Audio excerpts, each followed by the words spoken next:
Hello everyone, मैं Lavkush Upadhyay biology faculty at Dakshana स्वागत करता हूं आप सभी का दक्षिणा ई लर्निंग प्लेटफॉर्म पे। तो आज का जो हमारा टॉपिक है lecture number 6 of breathing and exchange of gases. Last class में मैंने डिस्कस किया था about the transport of gases, transport of oxygen, transport of CO2, right. इसके अलावा I already have discuss about the regulation of respiration. Now my next topic is respiratory disorder, right. So respiratory disorders की बात करते हैं। There are so many respiratory disorders which is related to the respiration, which are generally related to the respiration or the related to the respiration difficulties। तो यहाँ पे देखिए respiratory disorder में सबसे पहले मैं बात करता हूँ अस्थमा की। You already aware about this term asthma and you already familiar about this। तो अस्थमा एग्जैक्टली है क्या? अस्थमा एक एलर्जिक डिसऑर्डर है। क्या है ये? एक एलर्जिक डिसऑर्डर है, रेस्पिरेटरी एलर्जिक डिसऑर्डर बोलते हैं आप अस्थमा को। इसमें जनरली क्या होता है? Contraction of smooth muscles in the surrounding of respiratory tract, खासकर ट्रैकिया या ब्रोंकी या ब्रोंकियोल्स, इनके सराउंडिंग में जो स्मूथ मसल्स होती है उनमें कॉन्ट्रैक्शन हो जाता है। Is that clear? तो ये क्या है? एक एलर्जिक रेस्पिरेटरी डिसऑर्डर है। This is allergic respiratory disorder, जिसको आप अस्थमा कहते हैं। Is that clear? इसमें कॉन्ट्रैक्शन हो जाता है, contraction of smooth muscle, right, of bronchi या ब्रोंकियोल्स। तो ब्रोंकी या ब्रोंकियोल्स के सराउंडिंग में जो स्मूथ मसल्स होती है उसका कॉन्ट्रैक्शन हो जाता है, और यू कैन से this is the spasm of smooth muscle, या स्मूथ मसल्स का स्पैज्म हो जाता है। उसकी वजह से कुछ रेस्पिरेटरी डिफिकल्टीज डेवलप होती है। इसमें जो मेन इसके जो सिम्टम्स हैं, इसमें क्या क्या रेस्पिरेटरी डिफिकल्टीज है, जैसे कि इसमें कफिंग की प्रॉब्लम देखी जाती है, अस्थमा में कफिंग होता है, वीजिंग की प्रॉब्लम देखी जाती है, राइट, ब्रीदिंग डिफिकल्टीज होती है। Is that clear? तो ये सारी प्रॉब्लम्स हैं। Is that clear? और ये है asthma, right. Is that clear to all of you? तो ये एक एलर्जिक डिसऑर्डर है, यानी कि किसी एलर्जन की वजह से होता है। ये पर्सन टू पर्सन वेरी होता है। अस्थमा के बाद अगला जो डिसऑर्डर है जिसको आप बोलते हैं एम्फाइसीमा। एम्फाइसीमा की बात करें, ये डिसऑर्डर जनरली उन लोगों में होता है जो generally the person with who is exposed to yourself, right, long exposure. This is due to prolong exposure in smoke, या the person who smoke, right. Generally जो स्मोकिंग करते हैं, सिगरेट स्मोकिंग की वजह से एम्फाइसीमा की प्रॉब्लम जनरली देखी जाती है। तो emphysema, right, this condition develop, emphysema में इन्फ्लेशन ऑफ, राइट, एम्फाइसीमा का मतलब इन्फ्लेशन भी होता है। इसमें जनरली इन्फ्लेशन ऑफ लंग्स हो जाते हैं, राइट। एंड ये जो प्रॉब्लम डेवलप होती है, this problem develop due to prolonged exposure of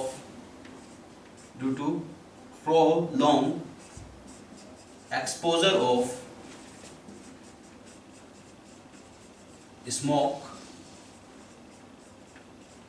और ड्यू टू सिगरेट स्मोकिंग। तो सिगरेट स्मोकिंग की वजह से या प्रोलॉन्ग एक्सपोजर ऑफ स्मोक या पॉल्यूटेंट, एयर पॉल्यूटेंट के एक्सपोजर की वजह से एम्फाइसीमा की प्रॉब्लम हो जाती है, राइट। इसको आप इन्फ्लेशन ऑफ लंग्स भी कहते हैं। लंग्स का इन्फ्लेमेशन हो जाता है। इसमें जनरली ब्रीदिंग डिफिकल्टीज होती हैं, और मेनली जो ब्रीदिंग डिफिकल्टी होती है वो, राइट, जो मेन ब्रीदिंग इसमें डिफिकल्टी है in case of emphysema, that is expiration difficulty, यानी कि the person can not completely expire the air.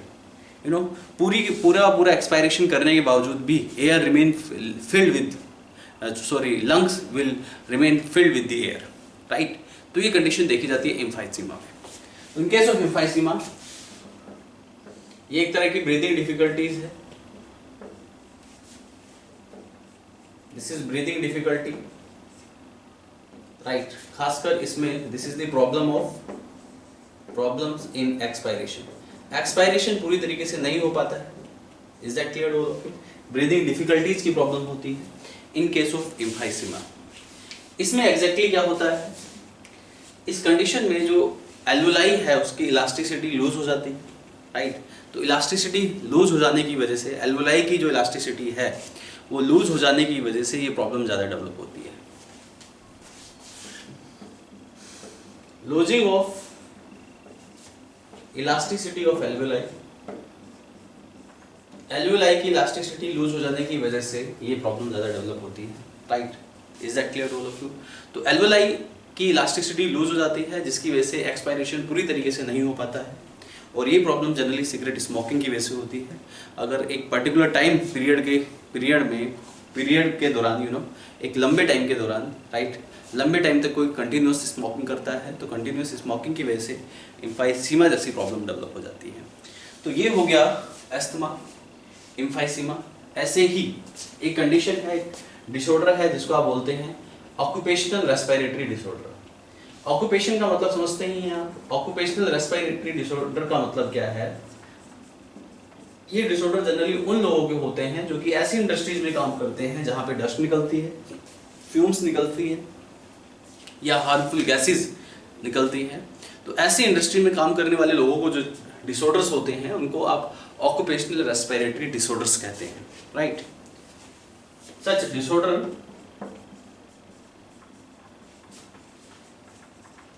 due to such disorders develop due to working environment। इसका जैसा वर्किंग एनवायरनमेंट होगा उस हिसाब से डिसऑर्डर्स डेवलप हो जाते हैं। तो such disorders developed due to working environment.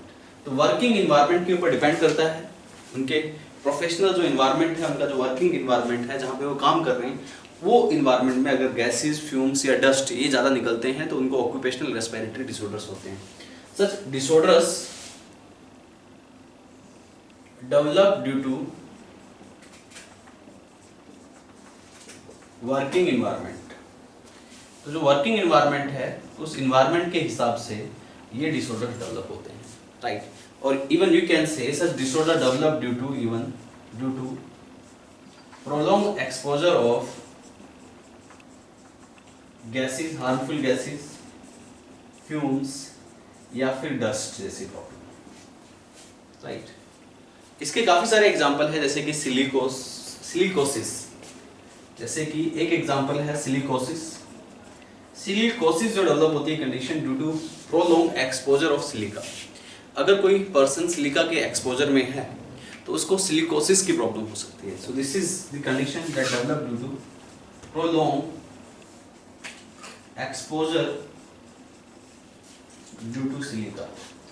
तो सिलिका के प्रोलॉन्ग एक्सपोजर की वजह से कंडीशन डेवलप होती है जिसको आप बोलते हैं सिलिकोसिस, राइट? ऐसे ही एक कंडीशन होती है एस्बेस्टोसिस। एस्बेस्टोसिस की जो कंडीशन है due to prolong exposure of asbestos. Asbestos के प्रोलॉन्ग एक्सपोजर की वजह से एस्बेस्टोसिस की प्रॉब्लम होती है due to prolong exposure of asbestos. Asbestos के प्रोलॉन्ग एक्सपोजर की वजह से एस्बेस्टोसिस की प्रॉब्लम किसी भी पर्टिकुलर पर्सन में देखी जा सकती है। Are you getting or not? Is that clear to all of you? इसके बाद what I am going to discuss now, इसके जो मेन सिम्टम्स है ऑक्यूपेशनल रेस्पिरेटरी डिसऑर्डर्स में जनरली लंग्स डैमेज हो जाते हैं, राइट? और कभी कभी ऐसा भी होता है कि लंग्स इतने ज़्यादा डैमेज हो जाते हैं कि उनको रिप्लेस कराने की जरूरत पड़ती है, यानी कि उनका ट्रांसप्लांटेशन कराने की जरूरत पड़ जाती है।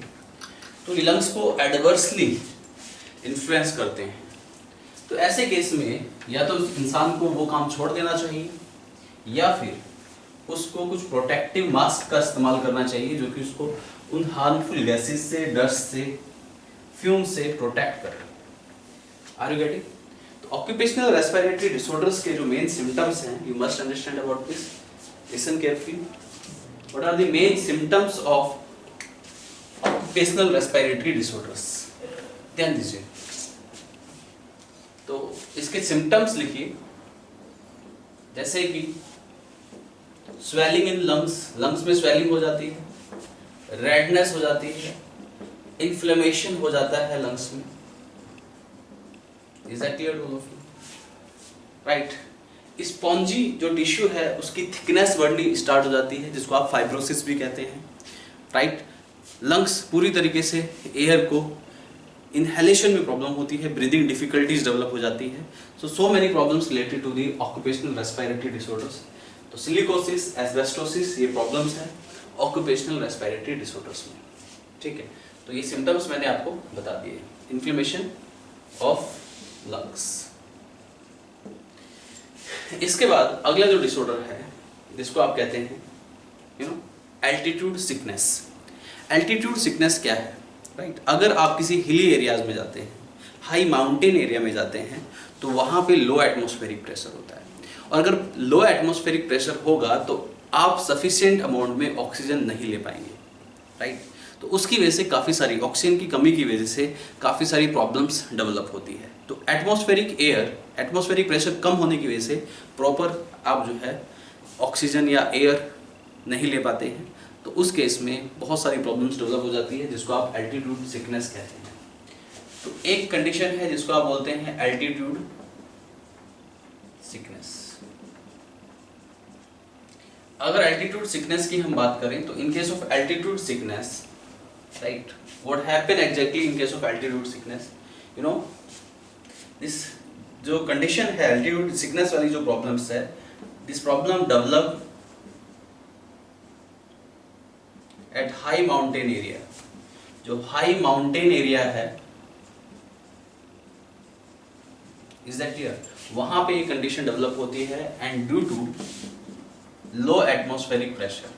हाई माउंटेन एरिया पे लो एटमॉस्फेरिक प्रेशर की वजह से ये कंडीशन डेवलप हो जाती है एल्टीट्यूड सिकनेस। राइट, तो due to low atmospheric pressure, insufficient amount of oxygen जो है इनसफिशिएंट अमाउंट में बॉडी को मिलती है। Is that clear? तो उस केस में जनरली जो मेजर सिम्टम्स है एल्टीट्यूड सिकनेस के, इसके जो मेजर सिम्टम्स हैं जैसे कि नोजिया जैसी प्रॉब्लम डेवलप हो जाती है, हार्ट पाल्पिटेशन हो जाता है।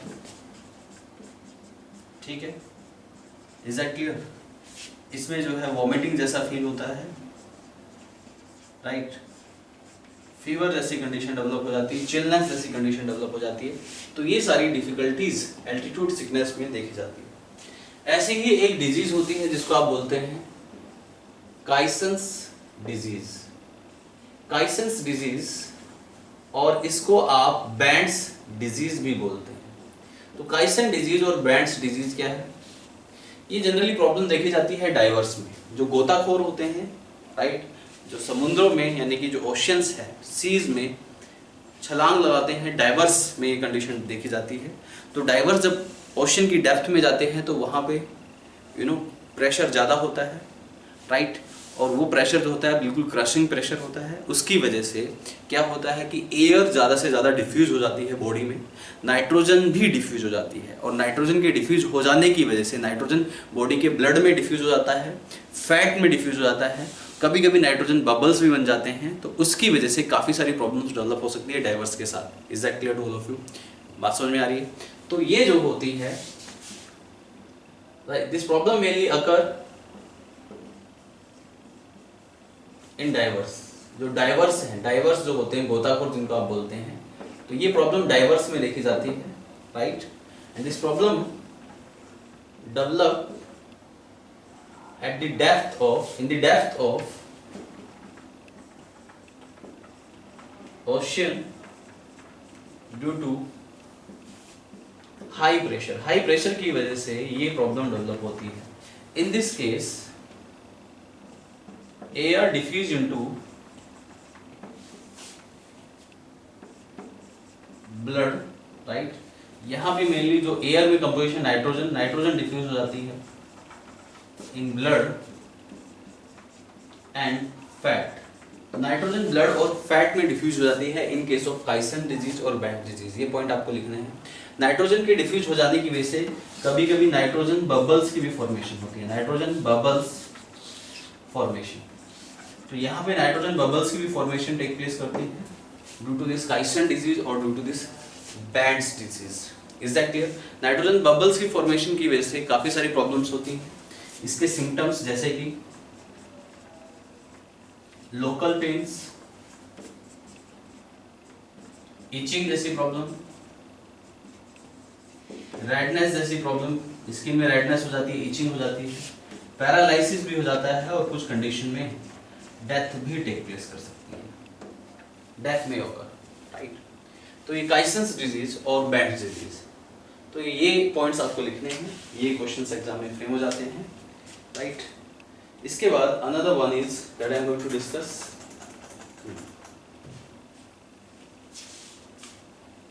Please listen carefully.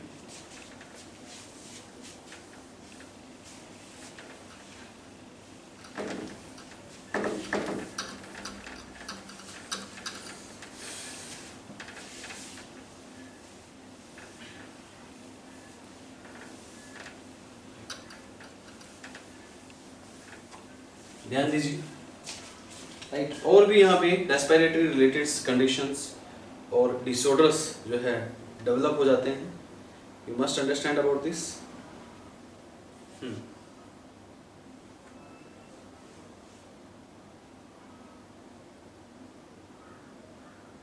देखिए please,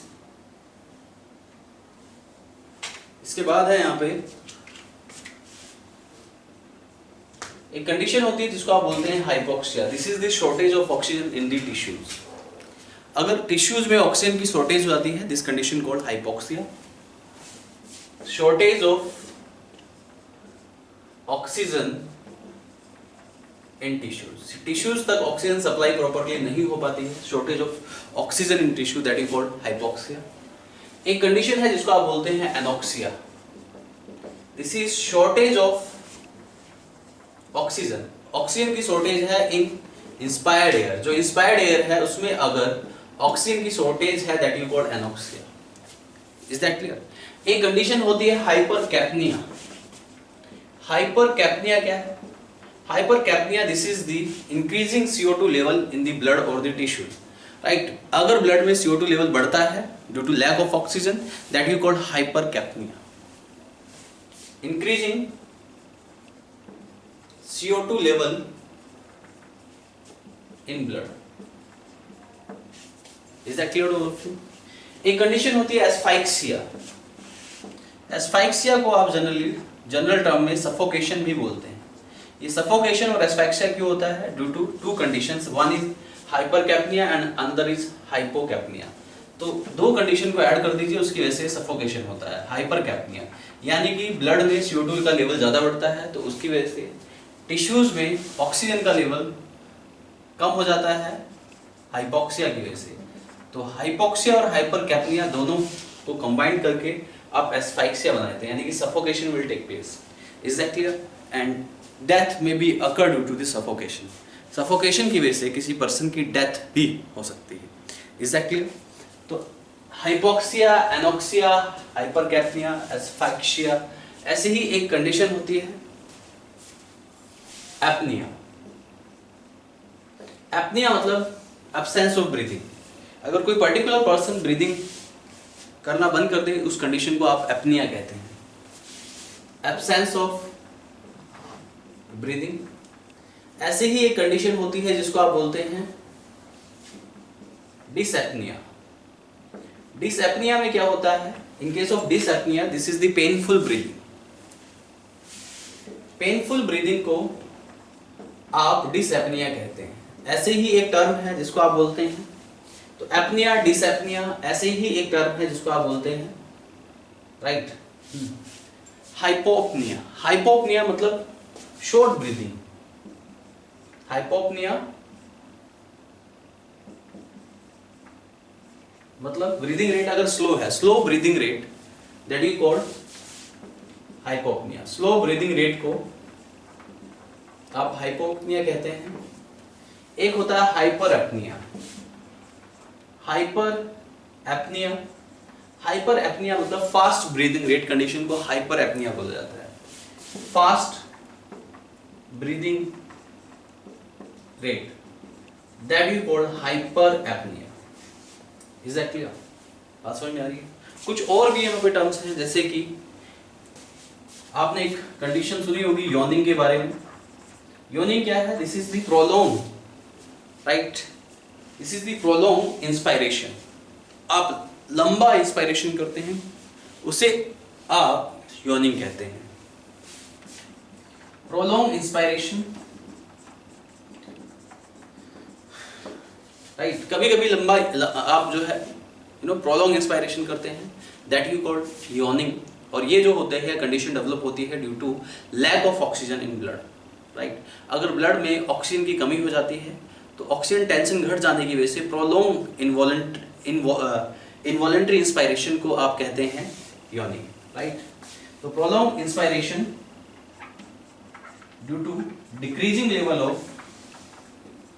decreasing oxygen tension, oxygen tension कम हो जाने की वजह से जो प्रोलॉन्ग इंस्पायरेशन है दैट यू कॉल्ड यॉर्निंग। ऐसे ही एक कंडीशन होती है जिसको आप कहते हैं हिकअप, राइट। तो हिकअप क्या है यहाँ पे, हिकअप यानी कि जिसको हिंदी में आप हिचकी भी कहते हैं, हिकअप वाली जो कंडीशन डेवलप होती है क्यों होती है, this is the inspiratory involuntary sound, right. तो ये एक इंस्पायरेटरी साउंड है। ये जो इंस्पायरेटरी साउंड डेवलप होता है due to sudden contraction of diaphragm. तो डायफ्राम सडनली कॉन्ट्रैक्ट करता है, इनवॉलंटरी कॉन्ट्रैक्ट करता है, उसकी वजह से एक इंस्पायरेटरी साउंड डेवलप होता है जिसको आप हिकअप कहते हैं। तो ये क्या है, this is inspiratory sound and ये साउंड जो डेवलप होता है due to sudden contraction of diaphragm, due to sudden contraction of diaphragm. तो डायफ्राम का सडनली कॉन्ट्रैक्शन टेक प्लेस करता है जिसकी वजह से ये इंस्पायरेटरी साउंड डेवलप हो जाता है। तो this is breathing and exchange of gases, right. These are the main disorders, right. इसके बाद another disorder that I am going to discuss now, so listen carefully. इसके बाद बात करते हैं about another term that you called coughing. Coughing exactly होता क्या है, you must understand about this. अगर कफिंग की बात करें तो कफिंग का मतलब है this is the expelling out of irritant of the throat, right. Throat में जो इरिटेंट है इज दैट वो एक्सपेल आउट हो जाता है, that you called coughing, right. This is the expelling out of irritant of throat that you called cough। तो throat में जितने भी इरिटेंट होते हैं वो सब कफ के थ्रू बाहर आ जाते हैं, sorry through irritant of throat, is that clear. वो म्यूकस के थ्रू बाहर आ जाते हैं, that you called coughing. Coughing के बाद अनदर इज स्नीजिंग। स्नीजिंग मतलब छींक आना। ये जो स्नीजिंग की प्रॉब्लम होती है this problem develop due to stimulation of olfactory epithelium. Olfactory epithelium में स्टिमुलेशन की वजह से स्नीजिंग की प्रॉब्लम होती है, you must understand about this. तो स्नीजिंग क्या है, this is the right stimulation of olfactory epithelium. Olfactory epithelium में स्टिमुलेशन की वजह से स्नीजिंग जो है डेवलप होती है, you must understand about this. And यहाँ पे जो एयर है that will expel out through mouth and even through nose. तो यहाँ पे जो एयर है वो एक्सपेल आउट हो जाता है through mouth and nose. Air expel out through mouth and nose. So this is about the sneezing. तो कफिंग, स्नीजिंग, ऐसे ही एक टर्म आता है स्नोरिंग, राइट। स्नोरिंग क्या है यहाँ पे, अगर हम स्नोरिंग की बात करें so this is a kind of sound that produce at the time of sleeping. तो स्लीपिंग के टाइम पे एक साउंड प्रोड्यूस होता है, is that clear. So this is the sound of vocal cord due to the partial blockage of the upper respiratory passage by tongue, right. तो by tongue, जो tongue का posterior part है वो upper respiratory passage को partially blockage करता है और उस टाइम पे ये एक इंस्पायरेटरी साउंड प्रोड्यूस होता है वोकल कॉर्ड के वाइब्रेशन होने की वजह से। तो स्नोरिंग की अगर हम बात करें, this is the sound which produced during sleeping. The sound which produced during sleeping due to partial blockage of upper respiratory passage, due to partial blockage of upper respiratory passage, upper respiratory passage by tongue, by tongue, right. तो टंग जो है अपर respiratory passage को block कर देती है partially. तो vocal cord से जो भी वाइब्रेशन होता है, जो भी साउंड होता है वो उस रीजन से निकलता है जिसकी वजह से साउंड जो है ये प्रोड्यूस होता है, जिसको आप बोलते हैं स्नोरिंग। इसके बाद बात करते हैं कार्बन मोनोऑक्साइड की, कार्बन मोनोऑक्साइड पॉइजनिंग की बात करते हैं। तो कार्बन मोनोऑक्साइड पॉइजनिंग, यहां से क्वेश्चन फ्रेम हो जाता है, याद रहे। अब कार्बन मोनोऑक्साइड पॉइजनिंग क्या है, you must understand about this. अगर यहां पे कार्बन मोनोऑक्साइड पॉइजनिंग की हम बात करें तो in this case what happen exactly, right, if a person sleep in, इसका एक एग्जांपल मैं बताता हूं। अगर कोई particular person, right, lamp burning के अंदर सोता है, कोई कमरा बंद है और वहां पे एक लैंप जला हुआ है, राइट, तो एक क्लोज रूम में लैंप अगर जला देते हैं, लैंप में आप जैसे कि केरोसिन ऑयल वगैरह इस्तेमाल करते हैं, तो उस केस में क्या होता है कि बंद कमरे के अंदर ऑक्सीजन की कमी की वजह से जो बर्निंग प्रोसेस है उसमें जो है इनकम्प्लीट कंबशन होता है, और इनकम्प्लीट कंबशन की वजह से कार्बन मोनोऑक्साइड निकलनी स्टार्ट हो जाती है। धीरे धीरे वो कार्बन मोनोऑक्साइड जो है उस कमरे में फैलने लग जाती है, उसका लेवल बढ़ जाता है, और वो कार्बन मोनोऑक्साइड जो है बाइंड हो जाती है एग्जैक्टली हीमोग्लोबिन के साथ और बनाती है कार्बोक्सी हीमोग्लोबिन, जो कि अपने आप में एक स्टेबल कंपाउंड है। देख लीजिए, सिर्फ सुनिए इसको। कार्बन मोनोऑक्साइड पॉइजनिंग में क्या होता है जी, जो कार्बन मोनोऑक्साइड है, याद रहे कार्बन मोनोऑक्साइड की हम बात कर रहे हैं, ये कार्बन मोनोऑक्साइड पॉइजनिंग कभी भी हो सकती है, राइट। कार्बन मोनोऑक्साइड जो है इनकम्प्लीट कंबशन की वजह से निकलता है, right, incomplete combustion of fossil fuel. Fossil fuel का अगर इनकम्प्लीट कंबशन होता है तब कार्बन मोनोऑक्साइड निकलती है। तो carbon monoxide generally release due to incomplete combustion.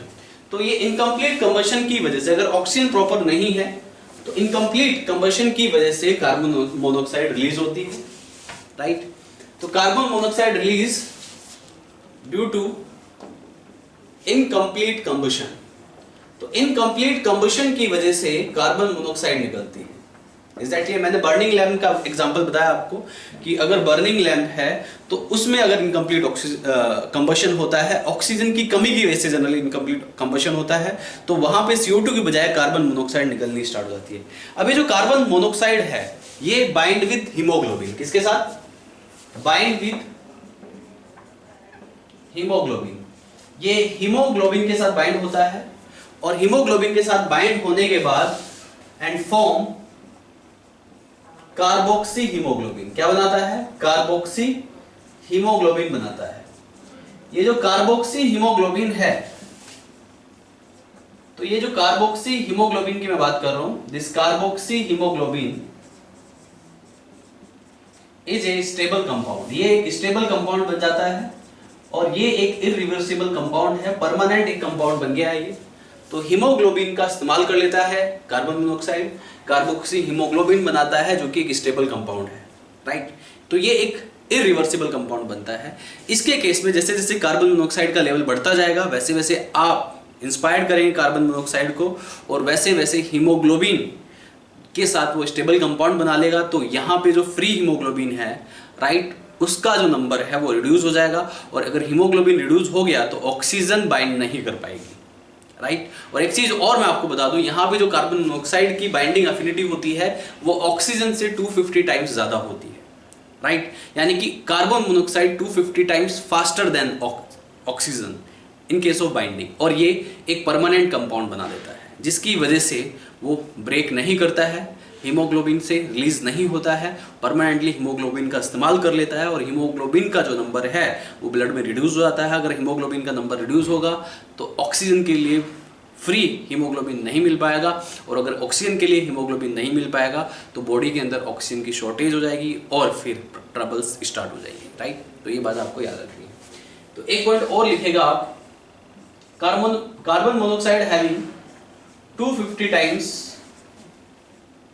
more binding affinity than oxygen, 250 times more binding affinity than oxygen। ये exam में क्वेश्चन फ्रेम हो जाता है। और कार्बन मोनोऑक्साइड पॉइजनिंग के सिम्टम्स क्या क्या हैं? अगर किसी को कार्बन मोनोऑक्साइड पॉइजनिंग होती है तो उसमें नोजिया जैसी प्रॉब्लम, हार्ट पाल्पिटेशन जैसी प्रॉब्लम। अगर कार्बन मोनोऑक्साइड का कंजप्शन ज्यादा हो गया, ज्यादा कार्बन मोनोऑक्साइड चली गई बॉडी के अंदर, तो इवन पैरालाइसिस भी हो सकता है, एंड इवन डेथ भी हो सकती है। Is that clear to all of you? तो ये कंडीशन भी देखी जाती है। तो ये कार्बन मोनोऑक्साइड पॉइजनिंग हो गया। इसके बाद एक डिसऑर्डर है जिसको आप कहते हैं SARS, severe acute respiratory syndrome. Severe acute respiratory syndrome, is that clear to all of you? ध्यान दीजिएगा, सीवियर एक्यूट रेस्पिरेटरी सिंड्रोम की हम बात करते हैं। You must understand about this severe acute respiratory syndrome.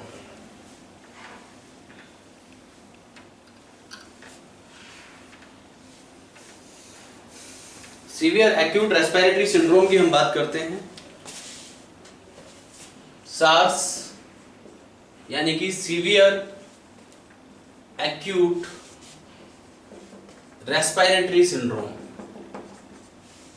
Severe acute respiratory syndrome यानी कि जिसको आप सार्स कहते हैं। तो सीवियर एक्यूट रेस्पिरेटरी सिंड्रोम क्या है? You must understand about this. अगर हम सीवियर एक्यूट रेस्पिरेटरी सिंड्रोम की बात करें, first case of SARS was observed in China 26 February right 2003। तो 26 फरवरी को 2003 में पहला केस रिपोर्ट हुआ सार्स का। ये बात याद रखनी है आपको।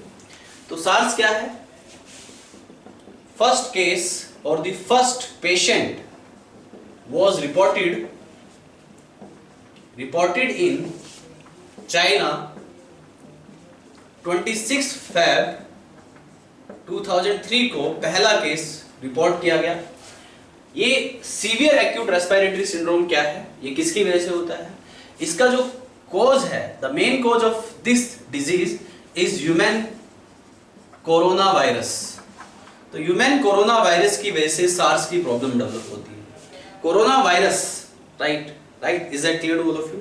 कोरोना वायरस, अभी कोरोना वायरस आपने कोरोना वायरस के केसेस सुने होंगे, राइट?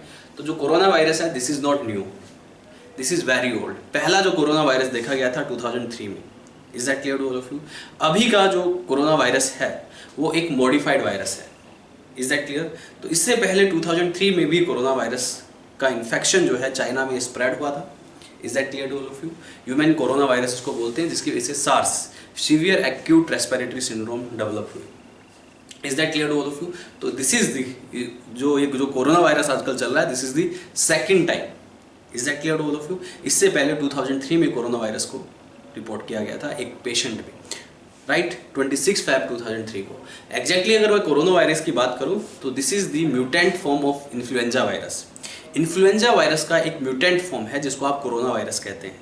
Is that clear? तो इन्फ्लुएंजा वायरस जिसकी वजह से इन्फ्लुएंजा होता है। Is that clear? Common cold जैसी प्रॉब्लम होती है।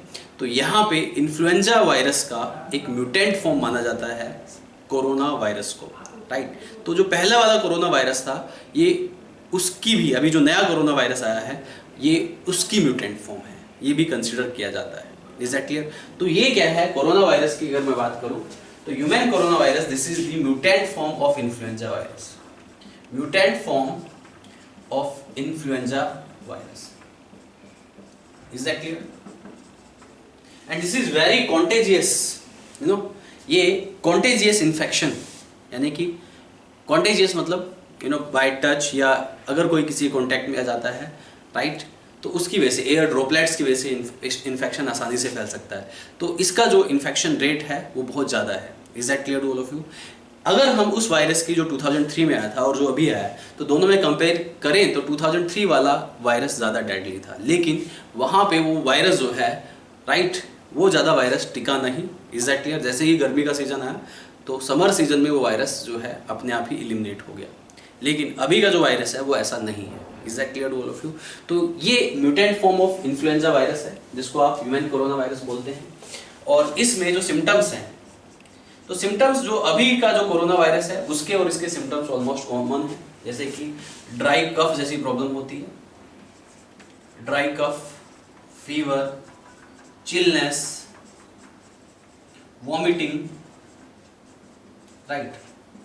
और अगर ये सीवियर केस में इसके, राइट, कुछ केसेस में ऐसा भी देखा जाता है कुछ पेशेंट में कि इसके सीवियर केसेस में लंग्स जो है एडवर्सली इफेक्ट होते हैं और लंग्स एडवर्सली इफेक्ट होने की वजह से ऑक्सीजन में बॉडी में ऑक्सीजन की शॉर्टेज हो जाती है और डेथ में भी पॉसिबल। अगर बॉडी के अंदर ऑक्सीजन की शॉर्टेज हो गई right due to this corona virus, क्योंकि ये लंग्स को जनरली इन्फेक्टेड करता है, तो लंग्स जो है प्रॉपर तरीके से ऑक्सीजन उसमें डिफ्यूज नहीं हो पाती है।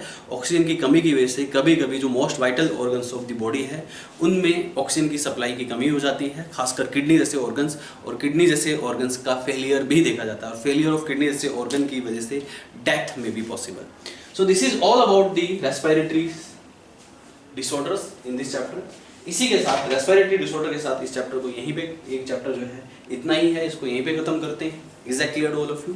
Breathing and exchange of gases complete now. इसके बाद मिलते हैं अगले लेक्चर में अगले टॉपिक के साथ। तब तक के लिए thank you very much, bye bye, take care.